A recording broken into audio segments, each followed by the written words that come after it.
Welcome to the Times of Israel's Friday Focus. I'm your host, Amanda Borschel-Dan, here with our diplomatic reporter, Lazar Berman, this Friday, June 6th. Lazar, thank you so much for coming back from reserve duty. I've missed you so. Thank you. I've missed you as well. And it always was my intention to come back. So I'm happy that it worked out like that.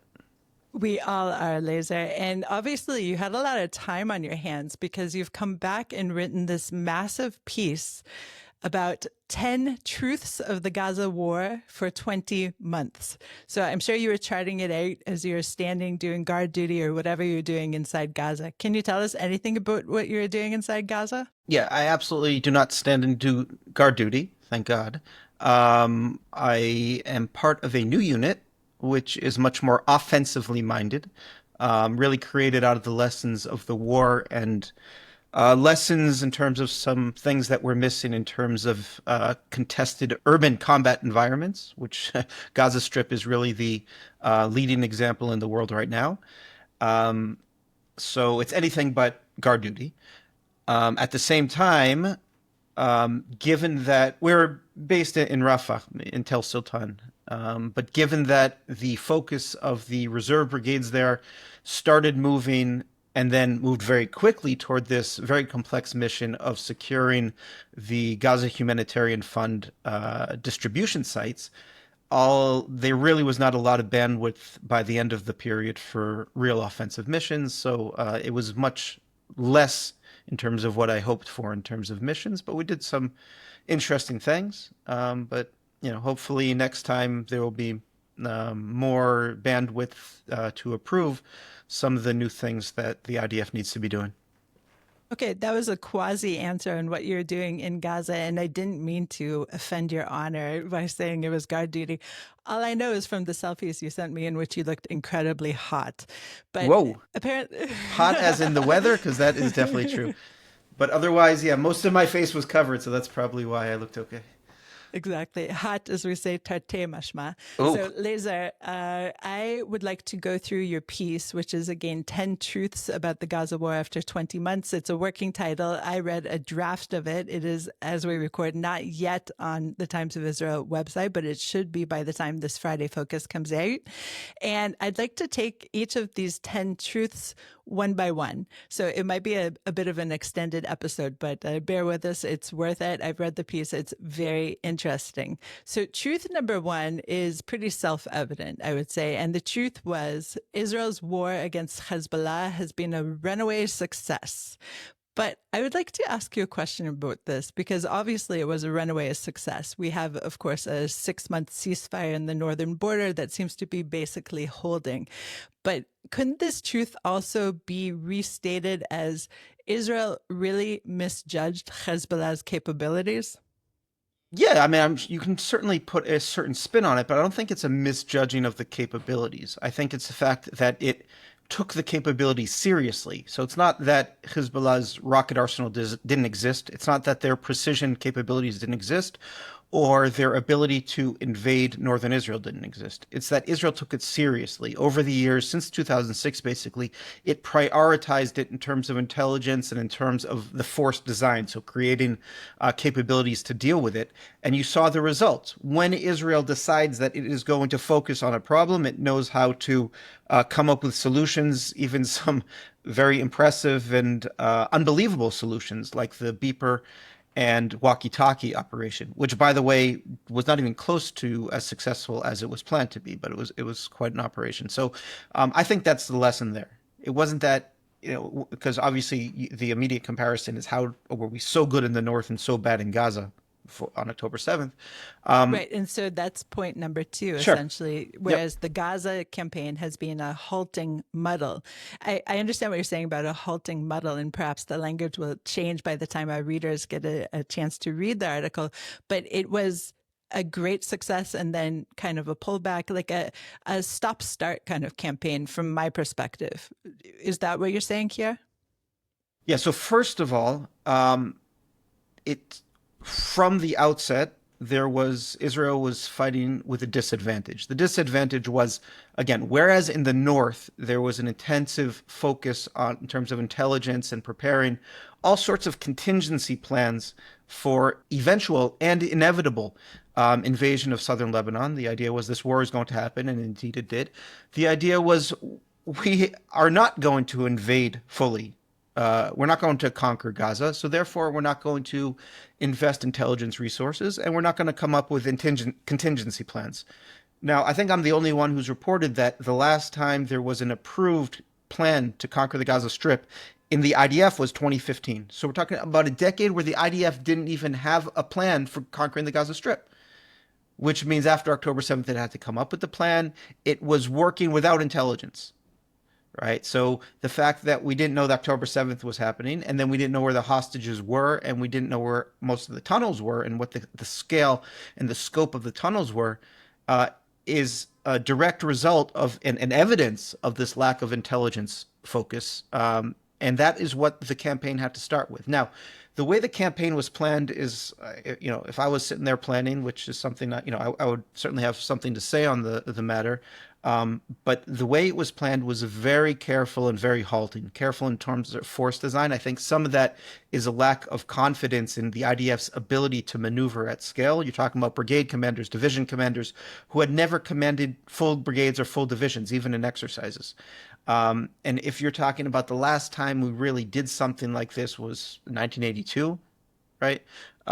So it's no one that is in commanding now has ever done anything like that. And you're using reservist forces that were supposed to be mothballed. I think there was a lot of questions of how well we could maneuver. Obviously, it turned out we could maneuver very well. And you're dealing with the intelligence problems. So you're kind of fighting blind. You're not really sure what's going to be waiting for you. You just know there's a battlefield with 17 years of preparation for this.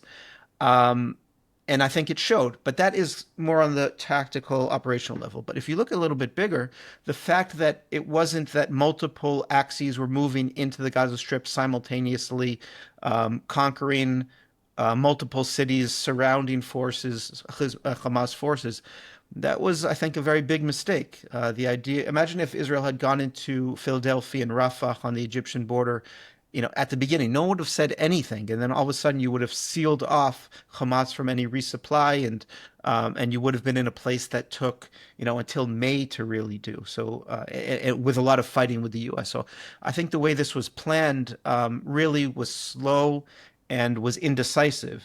And then when you start pulling out forces and going back in, you've basically told Hamas, and they understand this, that they've been through the worst of what we have to offer. And now they just have to survive these brigade or division-sized raids, which is what they have done since then. Two comments on your comparison of the North versus Gaza. Number one, the North, of course, the actual ground invasion occurred over a year into the war, meaning there was a lot of time to plan. And number two, there are no hostages in the North. So there wasn't that big, we don't know where the hostages are exactly. And so part of the haltingness, if that's a word, of the Gaza operation is also because of the hostages. What do you say to those 2 points? Yeah, I mean, that certainly makes it much easier. And Israel has had to not maneuver in a different way in some places because of even a tiny bit of intelligence that there might be hostages there. But that doesn't explain why you're pulling out forces from areas that you conquered and then you have to go back, right? That has nothing to do with hostages. So it's a partial explanation. It might even be used as an excuse, but it doesn't explain why the design. It doesn't have anything to say about why it wasn't simultaneous. Why not go into Rafah, Khan Yunis, and Gaza City at the same time? Absolutely does not explain that. Okay, let's go to a short break, and then we'll discuss the need for a day after plan. Jews have to learn to walk and chew gum at the same time. Thank you, Mr. President, for Jerusalem. No, thank you for banning Arabs. His message on anti-Semitism is a good message. Trump is saying all the right things, and he may even be doing the right things, but for the wrong reasons. It's a dilemma for us, but I think we still have to stand up for the institutions, for due process, even if the wrong things that he's doing help us in the long term. I just don't see how they help us at all, because I No think consequences. in the long run, There needs to be consequences. You can go up, you can march with a Palestinian flag. God bless you. That's fine. But if you use that flag to stop a Jewish students to go to class or beat them up, that's not freedom of speech. There needs to be consequences.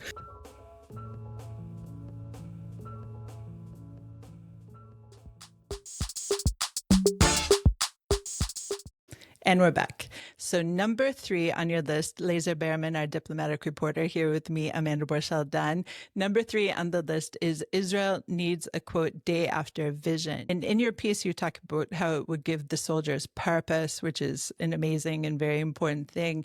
You also talk about how it would aid Israel on the international stage. But at least in the iteration of the article that I saw, it didn't talk about how it would give the Gazans hope.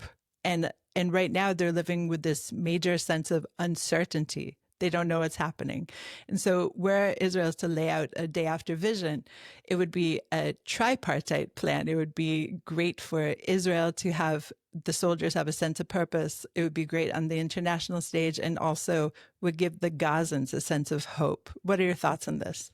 Yeah, so I wouldn't say, first of all, with the soldiers, it's not the individual soldiers. It's that without a clear vision of where this is supposed to lead, you have a lot of tactical successes that don't have an overarching logic. But if you knew the idea was to push Hamas out of, let's say, out of neighborhoods, and then hold the neighborhoods and then backfill it with something else, or at least let checked, verified residents move back, and then to start pumping resources in there as long as they keep Hamas out, and as long as they cooperate intelligence-wise with Israel, then you would have really an understanding of what in the operations are supposed to look like.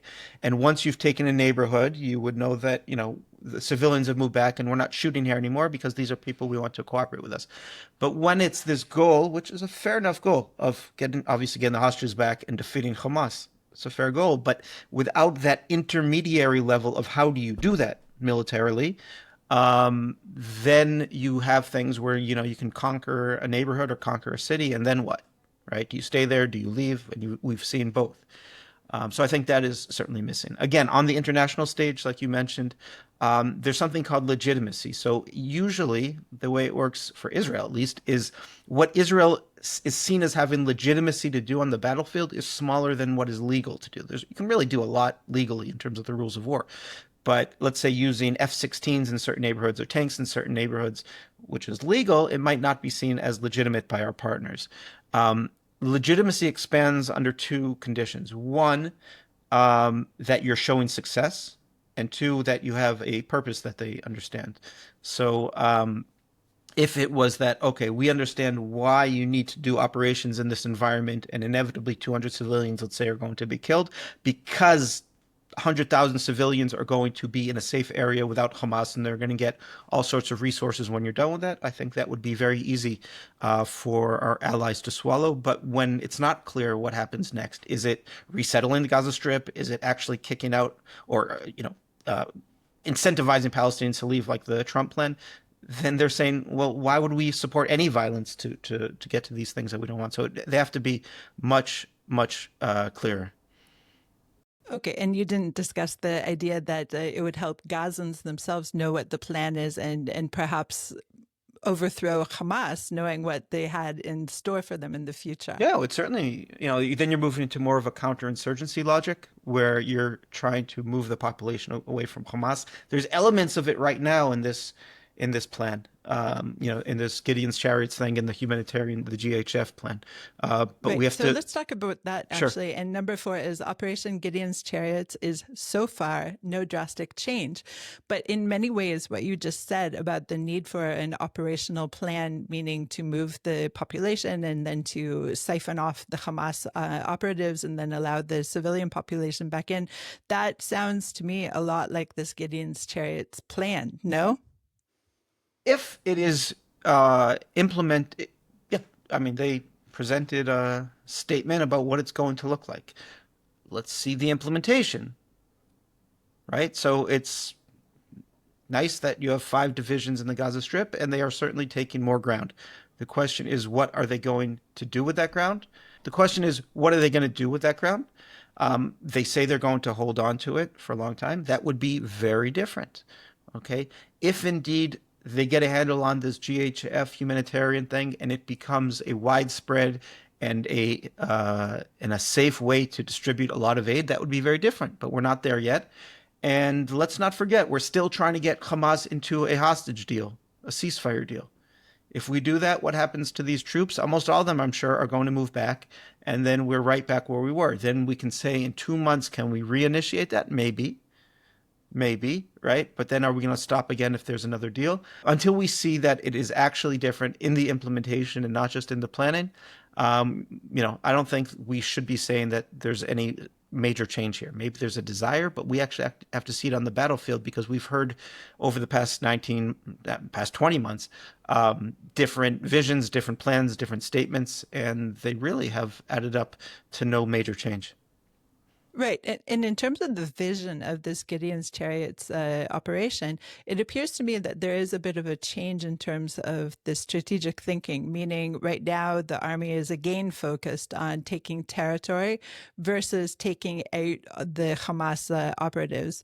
And do you think that part of that, first of all, do you think I'm right? But do you think, if so, that part of that is because the army wishes to reduce the number of collateral damage casualties? In terms of reducing collateral damage, I think, first of all, I think it needed to be done from the beginning. And now I'm not saying that there's obviously some instances where, troops fired and they were in the wrong and they killed civilians. And we have to understand fully what happened in terms of violence around the GHF sites. But even moving away from that level, in terms of legitimacy, Israel should have realized from the beginning that there's a strategic reason to make sure that the collateral damage and civilian damage is as low as possible. And that is not the way many of the operations were designed at all. In terms of what is happening now, I think from the beginning there was a lot of focus on capturing territory, and I think not enough on killing Hamas members. So I'm not sure that there is a major change there. Again, if you're going to hold on to territory, that's one thing. And you could be holding on to territory because you want it to pressure Hamas and for Hamas to go to the deal. Or you can hold on to territory because you want to start creating something different when Hamas is contained in 25% of the Gaza Strip. The question is what Israel does with that. And I haven't seen any major move toward, okay, we know what we're going to do with this territory, other than to say the civilians aren't going to be there either, at least initially. If we really want to see something dramatic, it would be we're going to start letting, again, civilians that we have checked move into some of these places. We know Hamas isn't there. And then other civilians can see that if you move back in and there's no Hamas and you cooperate intelligence-wise and you don't have weapons, or you have weapons that Israel gave certain people, it's much preferable and you can live there safely. And then, why would you want to cooperate with Hamas, or why would you ever want Hamas to move back? That's one logic, but we haven't seen that yet. The logic still seems to be either to have Hamas agree to a hostage deal, or Hamas raises its hands and says, we're not doing this more because we're done. I think that is still somewhat fanciful. Number 5 on your list is Israel thinks it has all the time in the world. And then there's a two-parter. We'll have number 6. That's the second part to this. But what you were just describing, the idea that Israel needs to check the population and move the civilians back into Hamas-free zones, that kind of operation takes a lot of time. So in the meantime, it appears to me from reading your piece, and again, listeners, please check out the piece. There'll be a link in the program notes. It appears to me that you feel that Israel has wasted a lot of time. Is that correct? Yeah, for sure. I mean, just talking about the way that the campaign was designed, right? So again, the fact that it was the staged campaign, it was Gaza City, then we had a week-long ceasefire, which, okay, makes sense. That one of the goals is to get the hostages out, and we got 10 hostages a day out in the November ceasefire, November 23. Then it was Khan Yunis. Then there was a big pause because we're fighting with the U.S. administration about Rafah. Again, if we had gone in initially, it would be a very different story. And then basically you're in the late spring, early summer with the Rafah operation. And a lot of time has gone by, and then all of a sudden you're already getting close allies starting to talk about the need for a permanent ceasefire. And then there was this period over the summer where we were If you remember, Biden put out this Israeli proposal for a hostage deal, and back and forth in several weeks until we would get answers from Hamas. And there was a question of what are we doing in the Gaza Strip? There was these big raids into Jabalia, into Shifa Hospital, back into Gaza City, but it wasn't really moving anywhere decisive, unfortunately. And that was a big spending of time that we don't necessarily have. More time, the more damage to the economy, the more damage to Israel's standing. I think at some point it was okay. Once Trump was elected, we just kind of want to wait until he's elected, and then we'll have an easier time. The first thing he did, even before he was elected, was usher in this new ceasefire and hostage release deal. Okay, so that took more time, which is fine. But then once it's done, it was a 2-month operation to try to push Hamas into another deal, which hasn't worked. And now we're slowly ramping up this operation. Everything is taking time. We're acting like nothing is going to stop us, but things happen. Trump could get sick of this for sure. He doesn't have any foreign policy wins yet, and this might be the easiest one that he thinks he can get. There is the question of how much time this current government has, right? You can see that this coalition might actually fall apart. And of course, with European allies, which are absolutely sick of this. And all of that is, more rounds for reservists, more strain on the economy, and other things that extended war does to a society, which obviously would be better off if we moved past this war. And the second part to your Israel thinks it has all the time in the world, ... The ... is and has made victory harder to achieve through a lack of military and political discipline. Political discipline, I can really understand, obviously, all the statements from our finance minister, Bezalel Smotrich, and the national security minister, Itamar Ben-Gvir, are not helpful on the international stage. But what are you seeing in terms of a lack of military discipline, Lazar? Yeah, from the beginning, you had all of these videos being put out on social media. Now, some of them were like these, kind of hype videos or statements of people in uniform saying how, these kind of call it chizuk, or trying to say these messages to the public, and they were shared by news outlets and look at our soldiers. From the beginning, that should have been stopped. And no one needs to hear personal opinions or political opinions of people in uniform. But that was widespread, and people were happy to see them. A big mistake. That very quickly turned into inappropriate statements or blowing up buildings, which might be, legal and operationally necessary, but saying this is for so-and-so, this is for, a certain person who died, this is for Kibbutz Be'eri. Again, no reason to have that happen. And then you got things beyond that, all sorts of kind of juvenile humor, people wearing Palestinian women's underwear when they're in the homes, and all sorts of things. It does untold damage to the image of Israel, to the image of the IDF. And then you even have things that are worse than that. You have, people recording themselves looting, breaking property, just for fun, all sorts of videos in this age where people are trying to get followers and influencers and things like that. It was using their IDF service, using the fact that they're in a uniform to try to either make statements or do funny videos. There was this one which all of this infuriates me, both from the soldiers, but more from the responsible adults that can easily get a handle on this. They could just say, okay, any brigade commander or company commander that has one of their soldiers that do this, first of all, the soldier, put him in prison for 30 days or kick him out. And the brigade commander or battalion commander will get some permanent mark on his record. It would be taken care of overnight, but that wasn't done. There was one instance in Lebanon where they were in a church. So they're in a Christian village. Obviously, these people are not our enemies. They're not involved in terrorism, and they might be extremely sympathetic to us or probably allies of ours in the past. And I understand why you need to go into a church and just make sure that everything's, there's nothing hiding in there. Not that the Christians would have done that, but someone else could have. First of all, they're filming themselves, and then they start like this joke marriage ceremony, and then it goes beyond that, and then they film it and release it. That goes around the world. This is how IDF soldiers treat a church in wartime. It just doesn't look like serious. It doesn't look like the war's serious. And if they're able to film all these videos, then why do they need to be there in the first place? This doesn't look like an existential conflict against a dangerous enemy. Again, these things, I would even say they're systemic, and they've been cracked down on somewhat, but not even close to enough.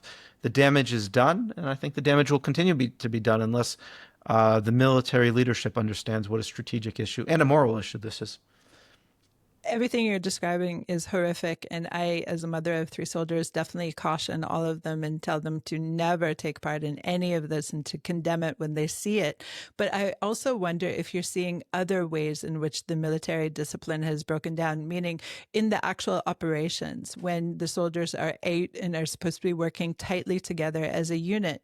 Are you seeing some kind of a breakdown in the field? No, in terms of the pure tactical thing, listen, discipline can always be better. That's true for any military, and that's always true for the IDF, especially when you have reservists coming in and out. It's always a discipline problem.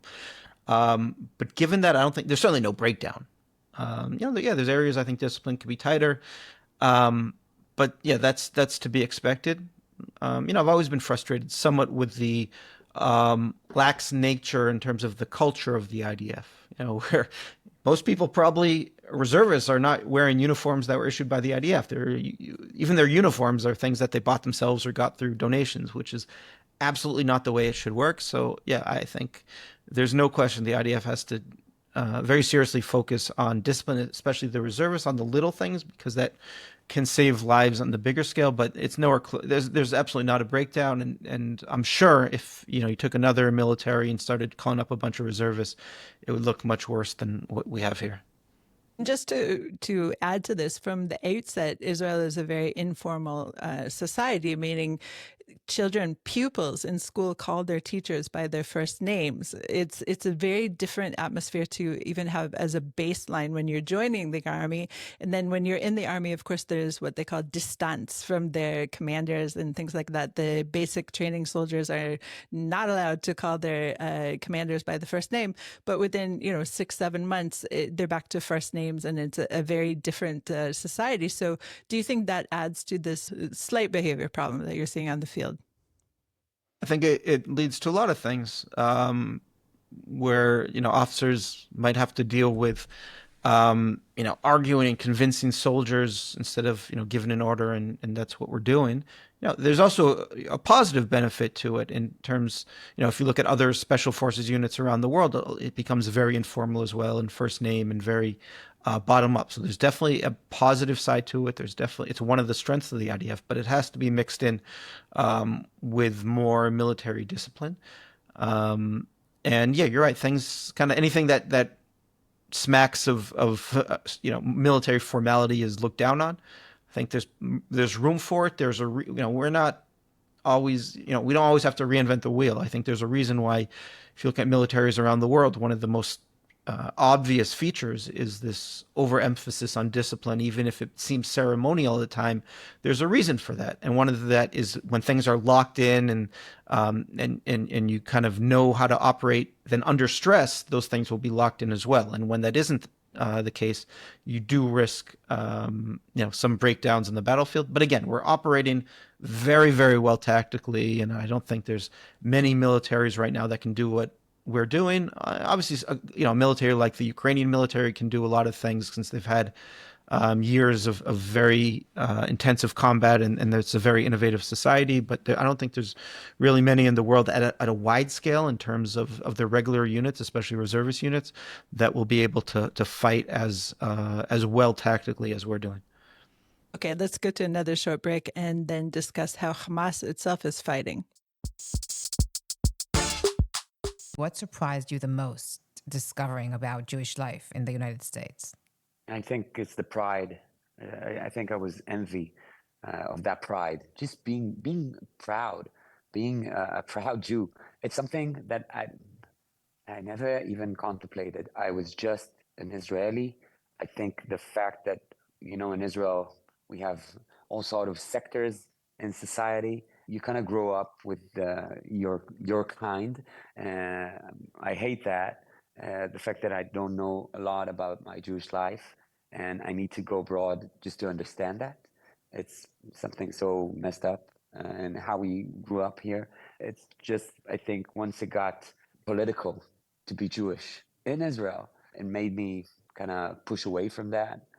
Once I got to LA, once I got just being with my daughters abroad, just understanding what we are, my heritage, where we come from, our story, our values. Took me a long time. Took me a long time to get there.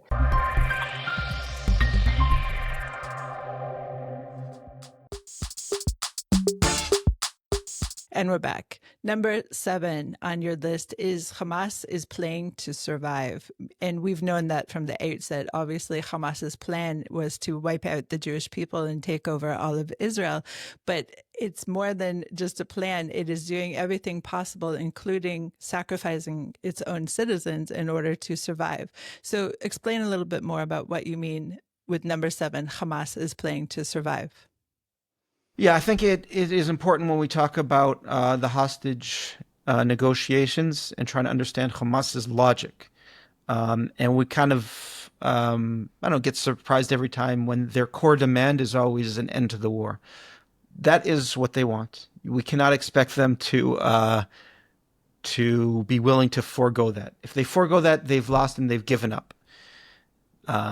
So no matter what, they don't care if, again, they obviously don't care what happens to Gazan civilians. They designed their war so that Gazan civilians would die, and they thought that would something that would protect them. And in some ways, it has brought a lot of pressure on Israel. But what they want over everything else, and this is something that they're not going to be willing to give up on. They were willing to give up on it in the interim deals because they thought they would start a process that leads to it.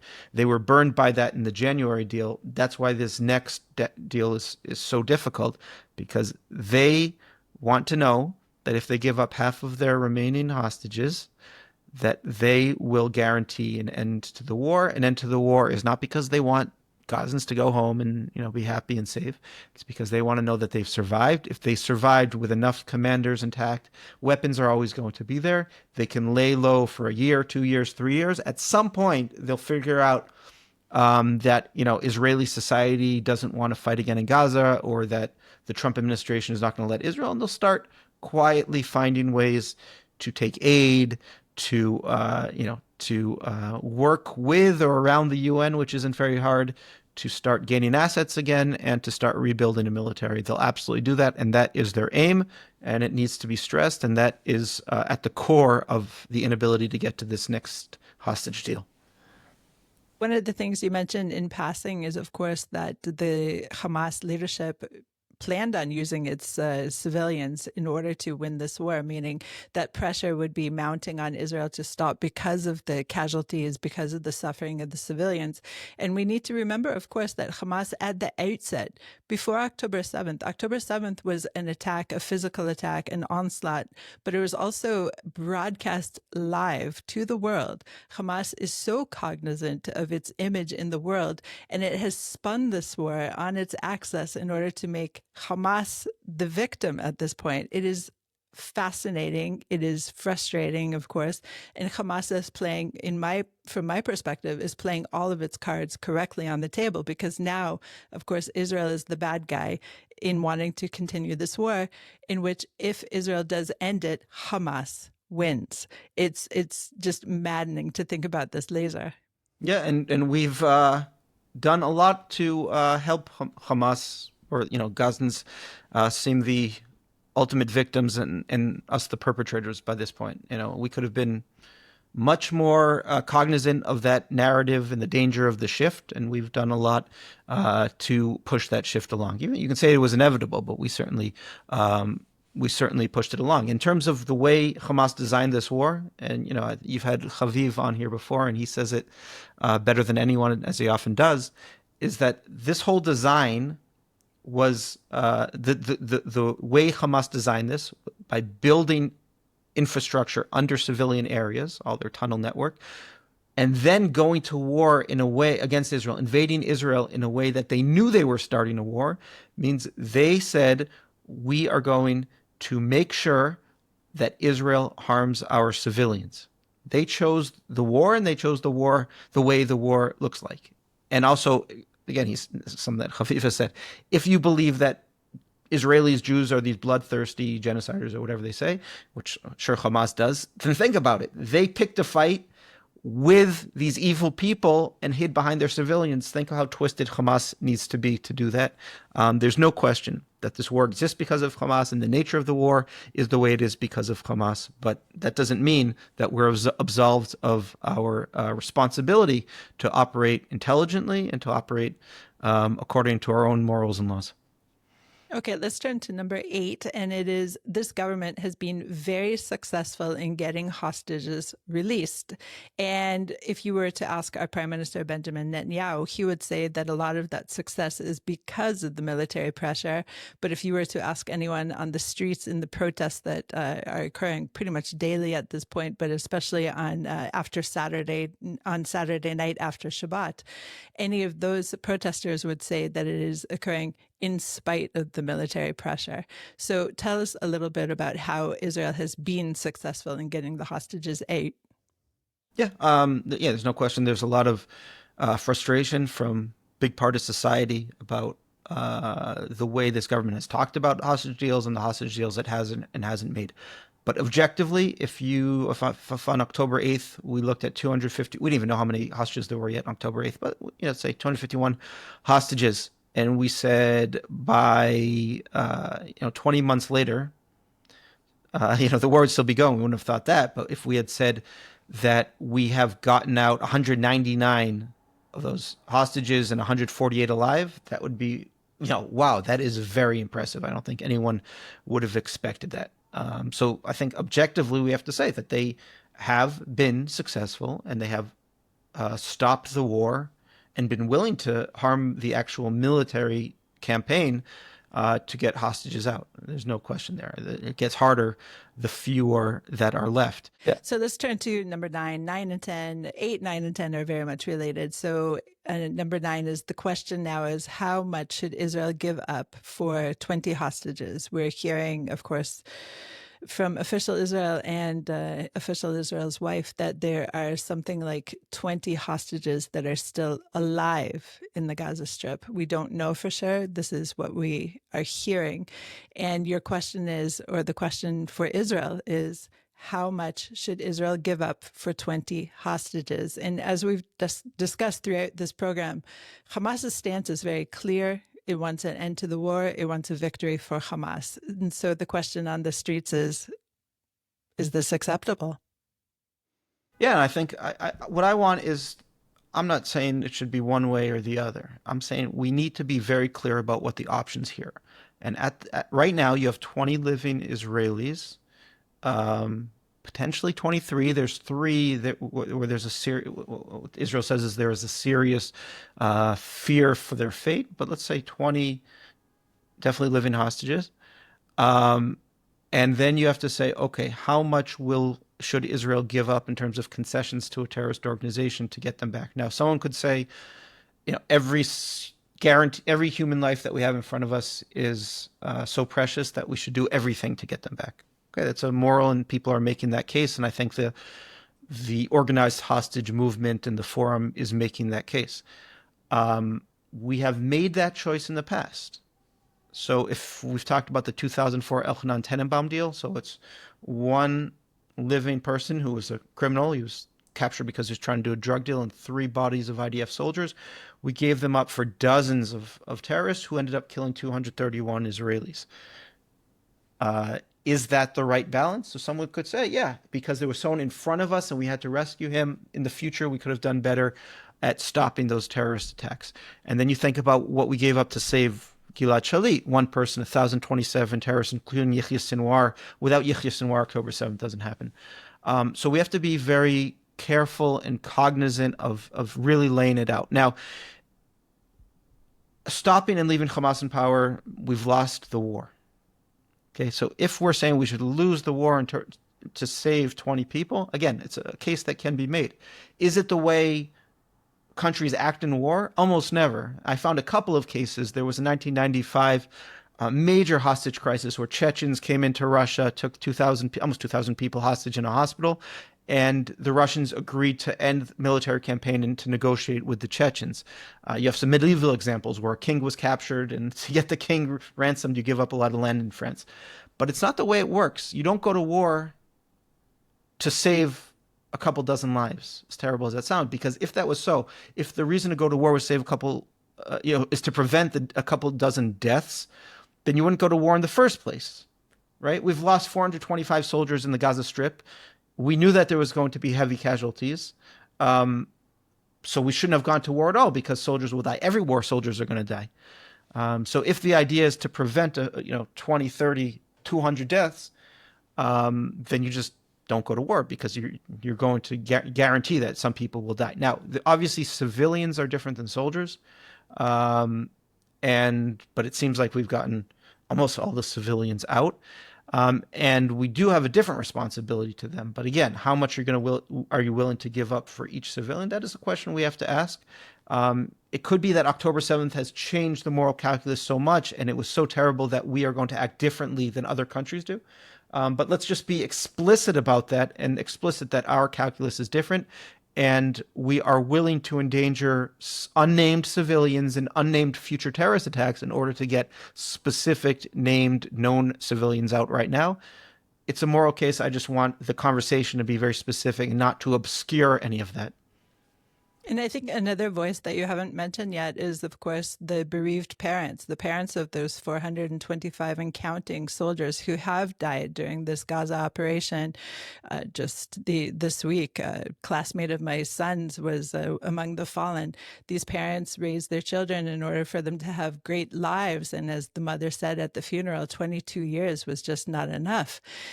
Everyone knows somebody who's fallen in Israel. It's 1 or 2 degrees of separation. It's impossible not to know a bereaved family at this point. And so then the question also becomes, at least in my mind, is stopping the war, allowing Hamas to win? Essentially, that's what it is, as we've laid out. Is that a legacy of this soldier's life who was lost on the battlefield? Is that okay to do for this soldier, the other soldiers, and the future soldiers who will have to fight additional wars against Hamas? This is another voice. It is being heard, perhaps less loudly than the protest movement, etc., on the streets. Yeah, I think all those have to be taken into account. And in general, countries don't fight wars, to justify the sacrifice of specific soldiers. They fight wars for goals that will make the peace afterward better and their civilians safer. There is a knowledge that there will be that soldiers need to sacrifice themselves for these goals, and that's part of going to war. And you don't go to war lightly. And I don't think Israel did go to war lightly. And when you have soldiers who are captives by a terrorist organization, hostages by a terrorist organization, and how do you balance that against future terrorist attacks and soldiers who have given their lives to get those soldiers out? Those are all very complex questions, but I think the complexity needs to be laid out very clearly, and we can't just kind of blithely say, bring everyone home and end the war, and that's fine. I think that brings up other questions. Someone could have different opinions on that, but they have to be very cognizant of what the moral calculations here are, and how everyone comes with some serious questions and some serious costs. Number 10, your final point is also extremely emotionally wrenching and tricky. And your point is a new language and moral equation has emerged in the current hostage crisis. So what you're talking about, essentially, if I'm reading you properly, is we have 23 living hostages, and then there are an additional several dozen bodies that are being kept by the terrorists in Gaza.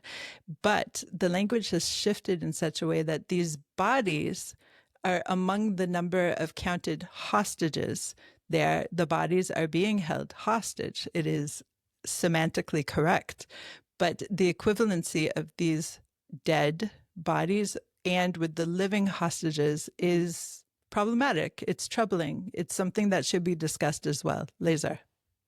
Yeah, so in the past, I was looking for other examples where known slain hostages are still counted as hostages. And before October 7th, I couldn't find any. Give you an example from us, from the Times of Israel. Before October 7th, you had 4 missing and hostages in Gaza, right? You had 2 civilians, and you had the bodies of 2 IDF soldiers. We always reported that there were 2 hostages in Gaza, and then we report there were the bodies of 2 soldiers. Everyone that I've seen reported the same way. Since October 7th, now a known slain hostage is still reported as a hostage. That has shifted. There's obviously a statement behind that their value is either the same or as close to the same as the living hostages in terms of what concessions we should offer to give them back. But again, that there needs to be a conversation about that. Should we really be giving major concessions for people that have unfortunately only died? Should we be risking living Israelis in the future to get someone that unfortunately we couldn't protect in the past? That is a serious question. And I think we shouldn't skate over that language has shifted. There's another shift, at least in the logic. One of the hashtags and one of the core slogans of the Hostage and Missing Families Forum and that movement is "Until the Last Hostage." Of course, that should be our goal to get everyone back. But that was not the way we spoke about it, again, when we had 4 people in Gaza until October 7th, right? So if you remember in 2022, the family of Hadar Golden marched from Kfar Saba to the Gaza border. They were prevented from getting all the way there because there was a military operation going on. Did tens of thousands of Israelis come and say Ada Chatufa Acharon, meaning we should give concessions to Hamas, painful concessions, and release murderers and not try to defeat them or not try to batter them in the battlefield to get the body of Hadar Golden and Oron Shaul back and 2 civilians? No, there was hundreds of people that joined them, which is a lot, which is, powerful, but it's not what we're seeing now. You did not see that Israeli politics was reorienting itself around this issue, and it wasn't just a Bibi thing. It was also in the Bennett-Lapid government. How often were they talking about what they're willing to give up to bring back 2 civilians and the bodies of 2 soldiers? So the language has absolutely shifted. I don't want to say because it was one Ethiopian and one Bedouin that kind of wandered into Gaza by themselves, and maybe that's why people weren't so sympathetic. Could be part of it, and certainly part of it is with the trauma of October 7th. It's changed the way we look at this, but there has to be a recognition that in the past we were not pushing for no matter what, get them out, no matter the concessions, and it wasn't something that drove voting. It wasn't something that drove protests. It wasn't something that drove politics, and it wasn't something that was deeply covering the news. Once in a while, we would talk about it, but it wasn't driving headlines. So we have to ask ourselves why that shift occurred, and what does it mean about the current situation, the current calculations. I think one of the reasons why this shift has occurred, Lazar, is that so many of the hostages were declared dead, but without proof of a body, meaning they're declared dead via all sorts of different means. It could be videos, it could be all sorts of, we don't exactly know why. And then they were declared dead by the IDF, by the chief rabbinate, the army's rabbinate, sorry. And I think for a lot of families, having these dead bodies back will close the circle, meaning until they actually see with their own eyes that there is actually a dead person versus the possibility of a living person being held captive eternally in Gaza. That is one of the reasons, from my perspective, why this inclusion of the bodies continues. Would you agree with that assessment, Lazar?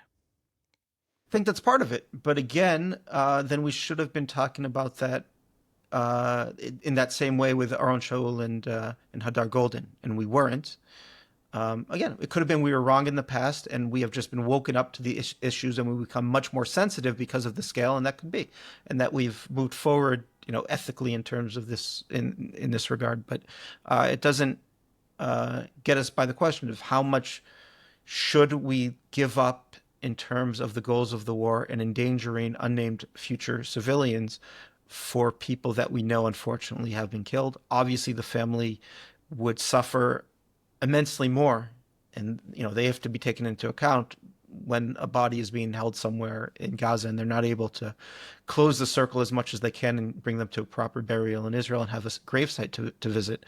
But these are all the wrenching questions we have to ask. This is part of having independence as a people and having a state we need to defend. And it is the costs and the questions that face us when we make a mistake, like letting Hamas, surprise us like they did on October 7th. And we are faced with these unanswerable questions, but we have to make decisions. Now, the people that we elect are people that we trust to make decisions for scenarios that we can't predict. And, it seems like elections could be coming up sooner than we think. And hopefully voters in the Israeli public will think, who do I want to make these decisions for me the next time we're faced with these moral, strategic, ethical, and national challenges. So, Lazar, I am less optimistic, or I less think that elections are coming up. So why don't we close this program with a bit of a wager? So by this time next week, when we're meant to record our next Friday Focus, I think that we still will not be heading towards elections. And are we wagering that you kind of think that we may be? I think next week might be a bit early given the schedule of the Knesset and the attempts that will be taken to extend this coalition. But I think by the time we talk next week, I think you will think it is more likely that we go to election, and you will learn to trust my judgment, and people will never argue with me again. now watch me ever. Yeah, watch me be totally wrong on this. No, I think it's becoming more likely, and I'm surprised how much movement there's been in the past couple of days. Okay, Lazar. So if I'm right, you owe me a nice cappuccino with soy milk, okay? And if you're right, I got one for you, all right? Sounds good. From across the street, we're doing it. From across the street, I know. All right. Lazar, thank you so much for joining me today, and it's such a pleasure to have you back from your reserve duty. Thank you. Great to be back. And I just want to say, I've gotten a lot of messages from listeners and also in person that, people were following the fact that I wasn't there. They noticed. How about that? And your messages during and after the reserve service truly mean a lot. And I can't thank you enough. Yofi. All right. Thank you for listening to the Times of Israel's Friday Focus. Please join us for another episode next week. This episode was produced by the Podwaves and video edited by Thomas Girsch. If you have any questions or comments about this or any other episode, please drop us an email to podcast@timesofisrael.com. Until next week, shalom.